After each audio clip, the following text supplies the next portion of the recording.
It's 11 o'clock. Roll call. All members are present except for Dana Goldbeck. Call the meeting to order. Item B, discussion possible action for employees to voluntarily donate sick leave through the district's leave sharing policy, DESA, for Matthew Locke. Make a motion to approve that. A second. All those in favor? Motion passes. C, discussion possible action on the following certified personnel contracts: Ken Bivens, Sam Blundell, Derek Patterson, Amy Pearson, Reagan Roof, Kevin Yeagley, and Taylor Young. So is this document that has amended the changes? I think the changes are in the yellow. On all of them? Or just, because this says amended, but then this says, So I think that's anything that was added In to that yellow, is in okay. yellow. Is that correct? Yes. okay.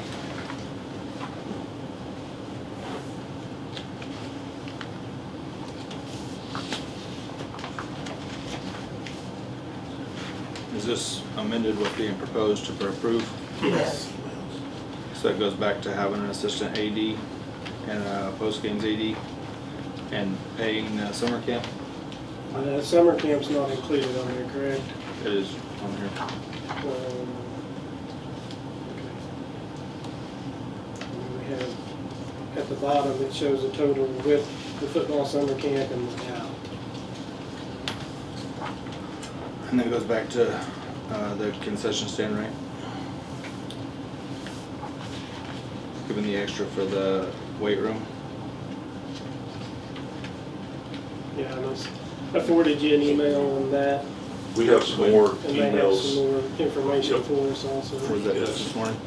Yeah, I forwarded it this morning. I checked, I didn't see anything. From Coach Yeagley, essentially listing out.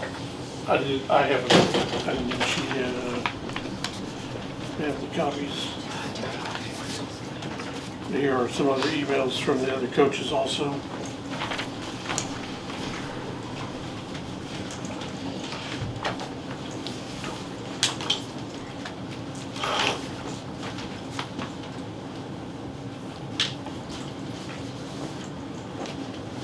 Thank you.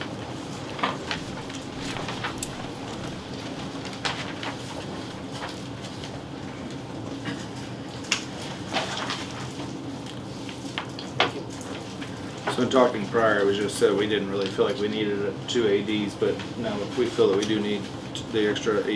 Is that what this letter, I guess? If you read, yeah, Yes. it's right here.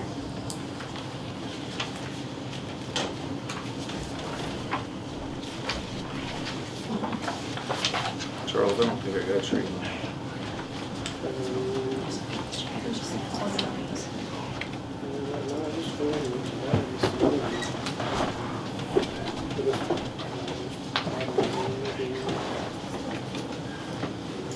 It's in this. It's in these ones that Stuart gave us also.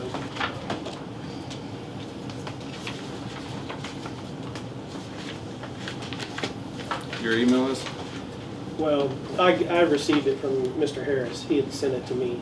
Here's a copy. You need to, Which one is it? I have it's the, the very last one. from John Harris, from Yeagley.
So the changes that we made went to 526, right, which took it based on this. The changes that we, the extra duty that we approved earlier in the week was 526, I believe. Is that right? Based on the spreadsheet down here. I think Yes. that's, 526.2 was what we approved.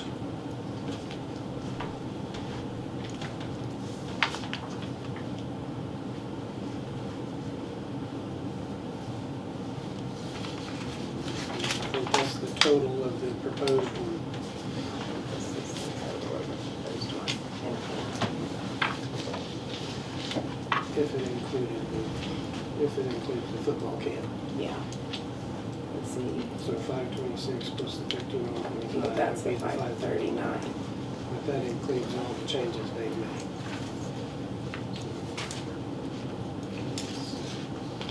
Which number is the new number? This one.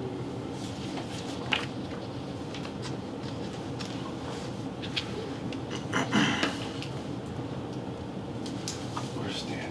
Stan here? Stan, on the football camp, that you charge the kids, right?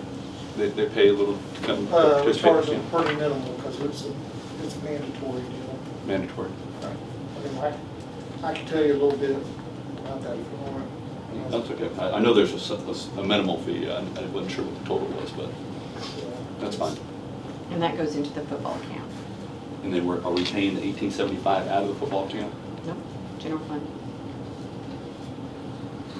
So Puritan, in my understanding, it was decided that the ninth grade positions were, if I looked, I didn't bring my original, but the ninth grade positions are being absolved because it was paying 3 people and there was multiple people that were going to the JV, and so that money was being split amongst more, which was approved based on the, if I don't have this, I should have brought it, but if you look at the other things that are in there, they were actually modified. Some of those were increased.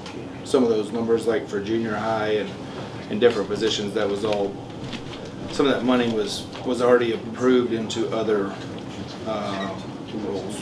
And so,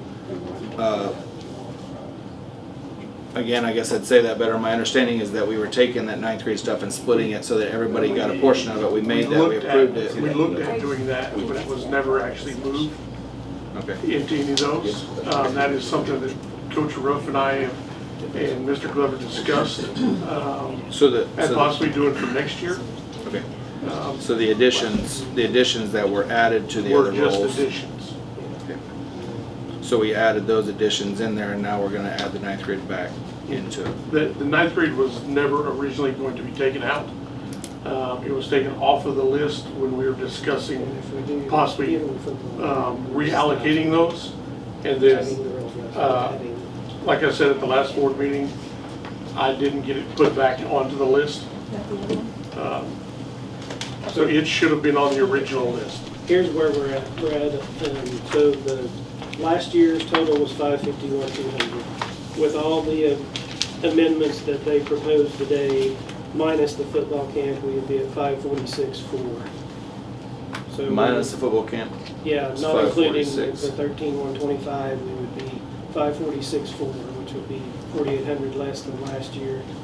If we keep the summer football camp in there, we would be 8,000 more than we were last year. Could I? With adding junior high soccer and separating girls wrestling out. Could I add one note? Mr. Ruff and I are also looking at options on how to change the summer camp and everything for next year. So this would not be on the stipend list for next year. For 2 years, because this is for next year. Yes, but this would, This is for right, next, but this is this- for next summer. We're paying this, so you would be changing it for 2 years from now. yeah, but the stipends would never show up on this list again. Right, so the way For the it's camp, 2 years charged from now. and paid and all of those things would be changed for future references. Can I tell you something, just a little bit about that football camp? Just the way the pay worked, because I was the only one here when it started, it's like you'll be paying this year for next year, But that really only applies to me, because like Coach Roof hasn't, I mean, He hasn't just got started paid for He the- didn't get paid for this summer, and that's why all the other coaches came in. The original ones were, I mean, we had it, the superintendent at the time gave us the stipend, and then it was for the next year, but I'm the only one of those guys left. I'm gonna make a motion, we go ahead and approve this as listed. If next year we need to look at what you just said, I'm fine with that. You know, Mr. Glover's not here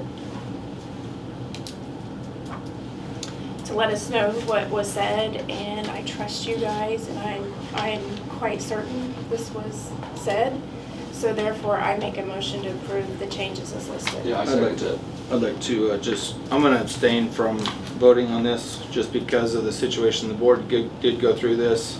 It may fix the issue that these people get their money, but it doesn't fix the issue that we didn't address it, that the stuff was not presented, that they were just sent their contracts. I've talked to several of them where the board went through and addressed things in the extra duty, appointed people. I do understand what you're saying with Glover, but there's other people that were appointed this, and they knew nothing until they got their duty on the 13th, the second day of school. And then when they called, they were told that if they don't agree to just send it back, and it's put us in a bad situation. I agree that they should have it, but I have a hard time with doing this without addressing the issues. I feel like it kicks the can down the road of accountability and how we lead for our guys. I apologize to all the coaches and those that had to go through this, and to the people that were subjected to the fact that we're even having this meeting. But I'm gonna abstain because I feel like these issues should be addressed as a personnel issue before we were to approve it. But you guys go ahead as you want to. All those in favor? Those opposed? Motion passes. D, discussion possible action on the estimate of needs for the 2024-2025 school year as prepared by Britton, Kirkendall, and Miller, and approved by the Kingfisher County Excise Board.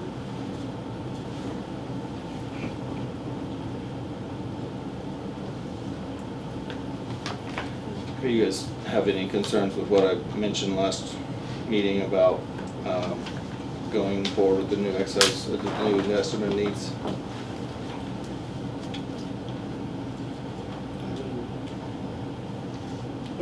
Direction from RFR, and we need to approve the estimate of needs as presented to us. That was our legal counsel's opinion. I'm in agreement with that. We need to listen to our RFR, who we pay as our legal counsel. That was what his email said?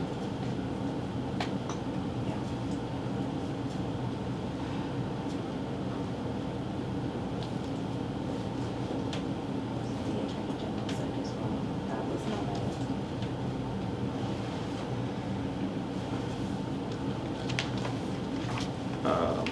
I thought he said we could do that. No? Could do what? Could do the new, I'll have to find his email. I thought the email that he sent, was it Sunday? Sunday, yes.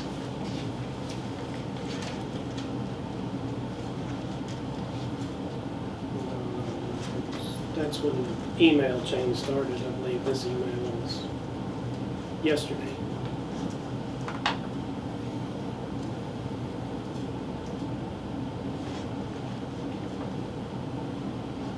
Is that one that you sent out, Yes. forwarded?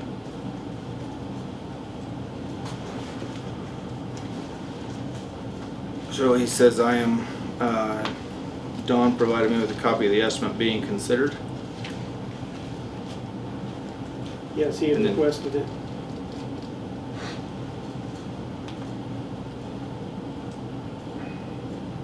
And he visited with James Kirkendall also on it.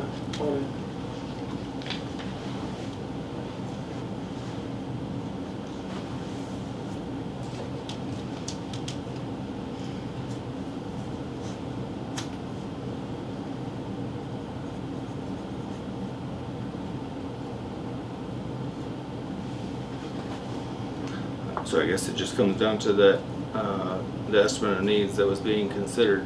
the estimate of needs, so he was not provided the estimate of needs with the revisions. He was provided with our original estimate of needs, like we would normally approve. Okay, so he wasn't even given the estimate of needs with the changes to ask if the board could lower that. Because if this is saying that he was given the estimate of needs being considered, then our attorney was never even given the estimate of needs at the reduced He was budget. given both of them, Which one is he referring to in this email? It says that he provided me with the estimate of needs being considered. the 16.2. Okay. So he didn't give us any ruling then on the 14th in this email. I thought the estimate being considered was the changes. So he didn't really even give us guidance on whether we can reduce our budget to cover that. Would that be accurate? You would have to ask him. I mean, from what he told me in an email, is to approve the estimate of needs as we would normally approve it. Because what he said is that we can't direct those funds into the sinking fund. We're not going to direct the funds in the sinking fund. I specifically asked him, can we just reduce our budget and approve it? I'm not directing anything anywhere. I sent an email and I asked, can we remove that to the, can we just reduce our budget and submit that to the excise board? And I asked you that same thing. Can we reduce that budget and send it and reduce our budget and then let the settlement hit and levy and wherever they pay it and assess it, whatever they do that. That's fine. I just asked if we could reduce it, and now I thought this estimate of needs being considered was the changes that were being considered. And so now we don't even have a ruling. So I would tell you my motion would be to table it and get a ruling if the board can just reduce our budget to take this money and keep this and pay the settlement for the community and the people here. That would be my motion. I don't know if I get a second or we have to have another meeting now. If not, you guys can move how you want, but the request was to have him look if we can remove. I probably could find the email with people waiting as to my request to him, asking him, can the board remove our budget and just reduce our budget and submit that to the excise board simply, not redirecting any funds. And I never got a response from our council. I had to get my own counsel to get that answer.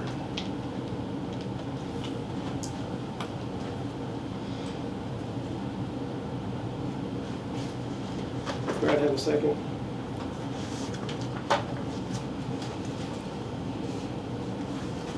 I'll make a motion, we approve the estimate of needs as prepared by Britton, Kirkendall, and Miller for the 16.2 million. I'll second that. All those in favor? Those opposed? Motion passes. Just lost our community. E, discussion possible action on investment to cash in for district cash flow. I so moved. Second. Carly made a motion. Yes. Is this which CD is it? It's the 750,000. And we're just cashing in that CD for cash flow until we get our, Yeah. okay. Okay, full amount? Yes. Okay. I seconded it. All those in favor? Motion passes. I make a motion we adjourn at 11:19, I'm sorry. I'll second it. All those in favor? Motion passes.